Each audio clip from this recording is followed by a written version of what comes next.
Coucou, j'espère que vous allez bien. Aujourd'hui, on va parler de ma méthode pour retenir au mieux les dates historiques. Alors vous êtes sans savoir que je suis fan d'histoire et si vous savez pas, bah vous l'apprenez et c'est pour cette raison qu'il faut vous abonner. Comme ça on va mieux se comprendre. Vous pouvez toujours tout de suite aller vous abonner, ça me fera toujours plaisir. Et de lâcher un petit pouce bleu et un petit commentaire. Bref, je vous le répéterai à la fin de la vidéo parce que j'adore le dire, je rigole, mais j'aime bien communiquer un max avec mes abonnés, donc n'hésitez pas. Sachez que, donc encore une fois je me répète, j'adore l'histoire et ça n'a pas toujours été le cas, c'est que ça a été vraiment une passion qui s'est développée. Voilà, donc je lis tout sur ma petite tablette parce que j'ai mis pas mal de petites notes. Donc forcément j'étais comme vous, une étudiante au lycée, on a dû apprendre par cœur, même au brevet on a dû apprendre par cœur des dates. Les dates souvent c'est un peu rébarbatif.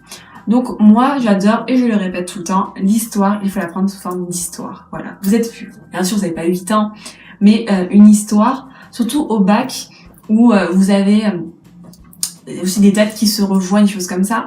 Enfin, tout a un début et tout a une fin, et durant cette fin et durant ce début, cette fin, vous avez des péripéties, et ces péripéties sont les événements que vous allez devoir apprendre, de début, de fin, et les péripéties au sein de cette histoire. Et donc, le mieux, je trouve que pour apprendre ces dates, c'est de faire donc une frise chronologique tout au début. Quand on a ça, déjà, au niveau du cerveau, pour moi, on est ordonné. Voilà. Tu vas pas mettre 2008 avant 1789. Ça, non. Ok? Voilà. Pourquoi 2008, 2007 et 1789? Parce que les deux, c'est des crises. La Révolution française, la crise des subprimes. Voilà. Un accent magnifique. Bref. Tout ça, faut savoir le retenir. C'est très compliqué, c'est très chiant, mais je trouve que la frise chronologique, ça permet vraiment de s'aider en mettant donc une petite frise chronologique. Pour le bac, ça peut être bien à chaque début de cours de se faire une frise chrono, ou moi je faisais soit une frise chrono, soit je le mettais vraiment dans l'ordre chronologique et je mettais très peu, je mettais vraiment l'événement doit marquer au niveau du cerveau, donc on ne met qu'un événement, on va pas mettre tout le détail. Voilà. T'as l'élection de machin truc chouette, tu mets l'élection de machin truc chouette, voilà.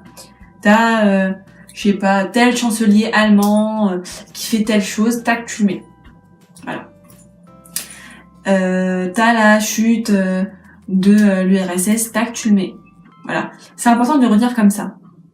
Si vous vous dites, faut que je retienne, voilà, forcément, vous n'allez pas retenir. Faut vraiment que vous essayez d'avoir des mémotechniques. Voilà, je trouve que c'est le principe le plus important. Il faut aussi se dire que c'est important que chaque date, vraiment dans votre cerveau, corresponde à un endroit et à un événement aussi. Et je vais vous le dire quand je le dis. Par exemple, encore une fois, je reprends 1789. 1789, c'était quand, où? Le 14 juillet 1789. Vous retenez 14 juillet 1789, déjà en plus c'est facile à retenir parce que c'est la fête nationale. En plus 1789, c'est important parce que ça se suit. T'as 1, 7, 8, 9, voilà, petite mémotechnique un peu nulle, voilà. Et en plus c'est important parce que la prise de la Bastille, on a la place de la Bastille, bref, voilà. Vous pouvez aussi vous retenir comme ça. Ça, c'est des mémotechniques à apprendre, à réussir à mettre ça dans un méthode de travail. Par exemple, si vous devez apprendre Alésia durant la Gaule, en moins 52 avant Jésus-Christ. C'est moins 52 avant Jésus-Christ, je crois que c'est pas Alésia, c'est fin de Vercingétorix. Si, Alésia, je raconte pas n'importe quoi. Voilà, faut retenir tout ça. Voilà. Ou ça, en France. Mais à l'époque, ça s'appelait pas la France, ça s'appelait la Gaule. Donc vraiment, vous êtes se retenir tout ça. Et pour vous dire, vraiment, c'est des dates qui vont rester ancrées dans votre cerveau. Après, comme disait un de mes professeurs, vous apprenez 7 fois une date, au bout de la 8e fois, vous la retenez. Votre cerveau, il a besoin de l'apprendre 7 fois. Mais vraiment, je comprends que ce soit très compliqué.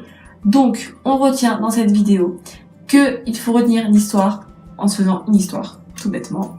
Faire une frise chrono, c'est ce qu'il y a de plus simple, et mettre avec des événements qui sont marquants, et des événements qui marquent vraiment. Soyez court et bref. Et n'hésitez pas à mettre aussi une petite annotation géographique lorsque ce n'est pas en France, ou lorsque la France ne porte pas le nom de France, comme la France, la Gaule, bref, voilà. Essayez de retenir ça, c'est le plus important pour moi. C'est comme ça que j'ai retenu un maximum de dates.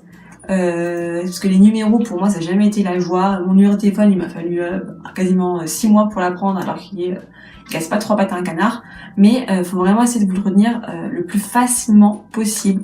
C'est ça qui vous aidera à retenir les dates historiques. Sur ce, je vous embrasse en espérant avoir été clair et efficace, comme vous devez l'être quand vous apprenez vos dates. Voilà, c'était un peu, bref, une petite allusion au titre et au choix du thème de la vidéo.